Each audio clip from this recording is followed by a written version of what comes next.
Varicose వ్యాధితో బాధపడుతున్నారంట. తక్కువ ఖర్చుతో ట్రీట్మెంట్ కావాలి అనుకుంటే ఎవిస్ హాస్పిటల్ని సంప్రదించండి. వాగర్థావివ సంపృక్తౌ వాగర్థ ప్రతిపత్తయే జగతః పితరౌ వందే పార్వతీ పరమేశ్వరౌ. ఆదిత్యాయ చ సోమాయ మంగళాయ బుధాయ చ కురు శుక్ర శనిభ్యశ్చ రాహవే కేతవే నమః. శృంగేరి జగద్గురు పీఠాధిపతులకి, కంచి పీఠాధిపతులకి నమస్కారములు తెలియజేసుకుంటూ, ఇక 12 రాశులలో జన్మించినటువంటి వారికి మే 16వ తారీఖు నుంచి 31వ తారీఖు వరకు ఏ విధంగా ఉండబోతుందో తెలుసుకునే ముందు గ్రహ సంచారం తెలుసుకుందాం. వీక్షించేటువంటి ప్రేక్షకులకి ఒక సూచన: గురువు మారాడు. అలాగే 18వ తారీఖు నుంచి రాహువు కేతువు కూడా మారబోతున్నారు. అంటే ఉన్నటువంటి నవగ్రహాలలో ప్రధానమైనటువంటి గ్రహాలు మారబోతున్నాయి.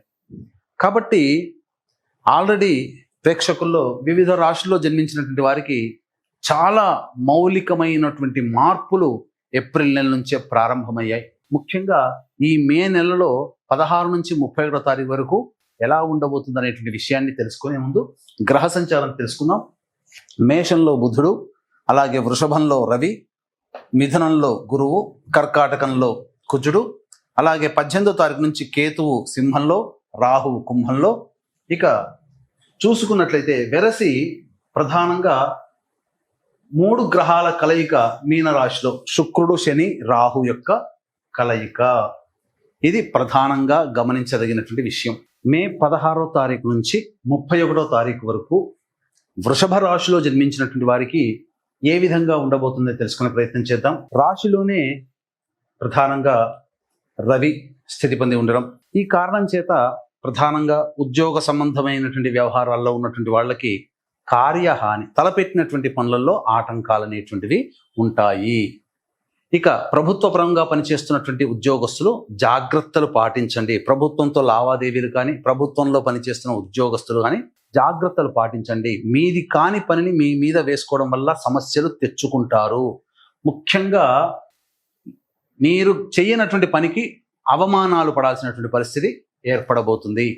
ఇక 2వ స్థానంలో గురుని యొక్క సంచార ప్రభావం, ఇది ధనపరమైనటువంటి, కుటుంబపరమైనటువంటి సమస్యల్ని అధిగమించగలుగుతుంది. తద్వారా గురువు యొక్క అనుగ్రహం సంపూర్ణంగా ఉండడం వల్ల కుటుంబంలో ప్రశాంతత నెలకొని ఉంటుంది అని చెప్పవచ్చు. ఇక 3వ స్థానంలో కుజుడు స్తంభించి ఉండడం కూడా, ఇది కూడా వృషభ రాశిలో జన్మించినటువంటి వారికి చక్కటి అవకాశము. అనుకున్నటువంటి పనులు ఇతరుల యొక్క సలహాలు, సహాయ సహకారాలతో ఈ వృషభ రాశి వారు పూర్తి చేసుకుంటారని చెప్పవచ్చు.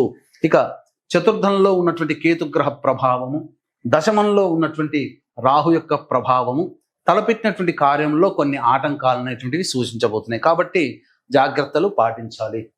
ఇక 11వ స్థానంలో శుక్రుడు శని రాహు, 18వ తారీఖు వరకు రాహు. కాబట్టి ఈ శుక్ర శనుల యొక్క ప్రభావము లాభస్థానంలో ఉన్నటువంటి కారణం చేత విశేషమైనటువంటి, ప్రధానంగా అలంకార ప్రాప్తి, వస్తు ధన ప్రాప్తి. అంటే ఏదైనా వస్తువులు కొనుగోలు చేయాలి అనుకున్నటువంటి వాళ్ళు, గృహంలో ఏదైనా గృహోపకరణాలు కొనుగోలు చేయాలి అనుకున్నటువంటి వాళ్ళకి మంచి సమయంగా చెప్పవచ్చు. మీరు ఎన్నాళ్ళ నుంచో ఎదురు చూస్తున్నటువంటి గృహోపకరణాలు, ఆభరణాలు, ఇవన్నీ మీరు వస్తువులు ఏదైనా కానీ ఎలక్ట్రానిక్ వస్తువుల మార్పు ఈ 16 రోజుల లోపల జరిగిపోతుందని గ్రహ సంచార ప్రభావం తెలియజేస్తుంది. ఇక 12వ స్థానంలో బుధుని యొక్క సంచార ప్రభావము, ఇది అనుకూలత లేదు. పెట్టుబడులు పెట్టేటువంటి వాళ్ళకి అనుకూలంగా ఉండదు, వ్యాపారస్తులకి అనుకూలంగా ఉండనటువంటి కారణం. కాబట్టి ఏం తెలియజేస్తుంది గ్రహ సంచారము? మీరు ఎటువంటి డబ్బులు పెట్టుబడి పెట్టి ఎటువంటి వ్యాపార విస్తరణ లేదా నూతన వ్యాపారం చేయడానికి అనుకూలము కాని సమయము ఈ వృషభ రాశి వారికి అని చెబుతుంది. స్పెక్యులేషన్స్ రంగంలో ఉన్నటువంటి వాళ్ళు, అనగా స్టాక్ మార్కెట్లో పెట్టుబడులు పెట్టేటప్పుడు జాగ్రత్తలు పాటించండి. అధికమైనటువంటి నష్టాలని ఈ యొక్క వృషభ రాశిలో జన్మించినటువంటి వారు చవి చూడబోతున్నారు. ఇక వివాహం కావాల్సినటువంటి అబ్బాయిలకి, అమ్మాయిలకి వివాహ సంబంధాలు నిశ్చయమవుతాయి. అలాగే సంతానం కోసం ఎదురు చూసేటువంటి వాళ్ళు కొంతకాలం వేచి చూడక తప్పదు. ఆల్రెడీ కన్సీవ్ అయినటువంటి మహిళలు డాక్టర్ గారి సలహాల మేరకు మీరు ఆరోగ్యపరంగా జాగ్రత్తలు పాటించండి అని ఈ యొక్క గ్రహ సంచార ప్రభావం వలన మనకు తెలియచేయబడుతుంది. అయితే ఇక్కడ గమనించుకున్నట్లయితే ఈ వృషభ రాశి వారికి 16, 17వ తారీఖుల్లో ఖర్చులు అధికంగా ఉంటాయి, అనవసరమైన ఖర్చులు కలుగుతాయి, మనస్సు ప్రశాంతంగా ఉండదు, ఏదో ఒక భయం వెంటాడుతుంది, ఏదో జరిగిపోతుందనే ఒక ఆందోళన మిమ్మల్ని కలిచివేస్తుంది. ఇక 18, 19, 20వ తారీఖులో గనక గమనించుకున్నట్లయితే సంతాన మూలకంగా ఖర్చులు, సమస్యలు, ఇబ్బందులు పెరుగుతాయి. ఆస్తి సంబంధమైనటువంటి వివాదాల్లో కొంత వివాదాలు చోటు చేసుకుంటాయని చెప్పవచ్చు. మీ ఆరోగ్యం పట్ల శ్రద్ధ వహించాల్సినటువంటి పరిస్థితి అని చెప్పవచ్చు. ఇక 21, 22వ తారీఖులో గనక చూసుకున్నట్లయితే ప్రధానంగా మీరు ఏదైతే అనుకుంటారో, ఏ వృత్తిలోనైతే కొనసాగాలి, లేకపోతే ఏ ఉద్యోగంలో అయితే రావాలని కోరుకుంటారో అటువంటివన్నీ కూడా సంప్రాప్తించుకునేటువంటి అవకాశము ఈ యొక్క వృషభ రాశి వారికి చెందబోతుంది. ధనపరమైనటువంటి సమస్యలు తీర్చుకుంటారు. అలాగే ఉద్యోగంలో, వృత్తిలో, వ్యాపారాల్లో మీ పేరు పెరుగుతుంది, తద్వారా మీకు మంచి యోగ్యత కలుగుతుందని చెప్పవచ్చు. ఇక 23, 24వ తారీఖులో చూసుకుంటే అన్ని విధాలుగా వ్యాపారము, వృత్తి, ఉద్యోగాల్లో ఉన్నటువంటి వాళ్ళకి సంపూర్ణమైనటువంటి యోగదాయకమైనటువంటి కాలము. ధనపరమైనటువంటి సమస్యల్ని తీర్చుకుంటారు, అన్ని విధాలుగా ఆనందదాయకంగా ఉంటుంది. ఇక వీక్షించేటువంటి ప్రేక్షకులకి గమనిక, ఈ యొక్క హనుమత్ జయంతి సందర్భంగా మే 22వ తారీఖు రోజున జాతకరీత్యా అన్ని రాశులలో జన్మించినటువంటి వారికి, ఎందుకనంటే గురువు, రాహువు, కేతు, శని 4 రాశులు, 4 గ్రహాలు రాశులు మారాయి కాబట్టి 12 రాశుల వారికి ఇబ్బందికర పరిస్థితులు అనేటువంటివి ఉంటాయి.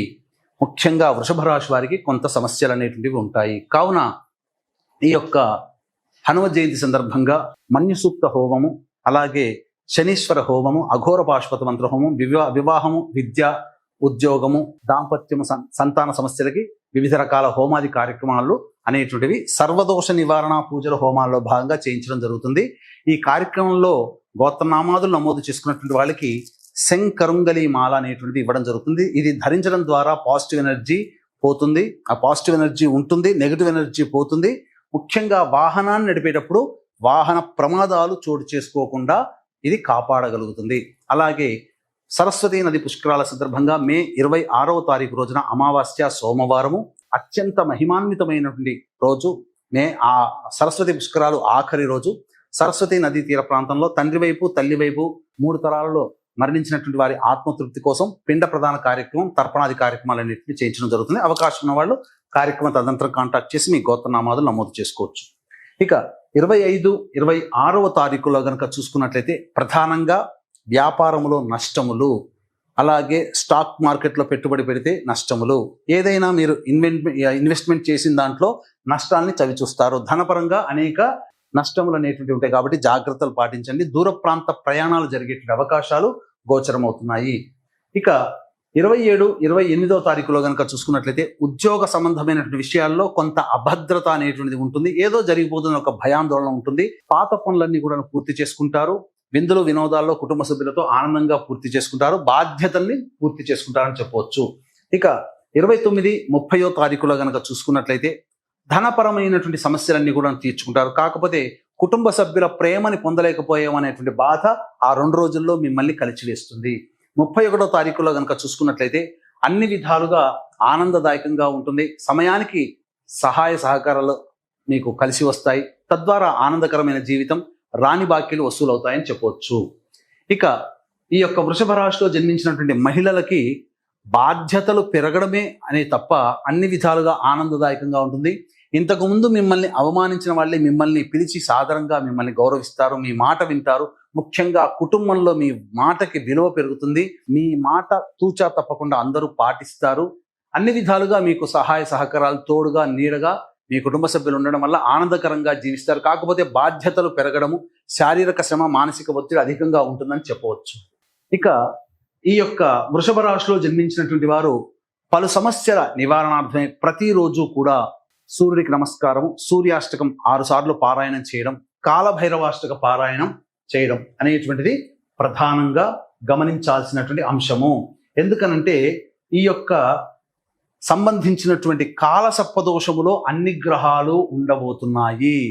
కావున అన్ని రాశుల వారికి ఇబ్బందికర పరిస్థితులు. అందుకనే ఈ యొక్క సమస్యల నుంచి బయటపడడం కోసం 22వ తారీఖు రోజున సర్వదోష నివారణ పూజల హోమాలు అన్ని రాశుల వారికి, 26వ తారీఖు రోజున పితృదేవతలు అనగా మీ తండ్రి వైపు, తల్లి వైపు మరణించిన వారి ఆత్మతృప్తి కోసం సరస్వతీ నదీ తీరంలో పుష్కరాల సందర్భంగా పిండ ప్రధాన కార్యక్రమాలు అనేటువంటివి చేయించడం జరుగుతుంది. అవకాశం ఉన్న వాళ్ళు కార్యక్రమ తదనంతరం కాంటాక్ట్ చేసి మీ గోత్రనామాలు నమోదు చేసుకోవచ్చు.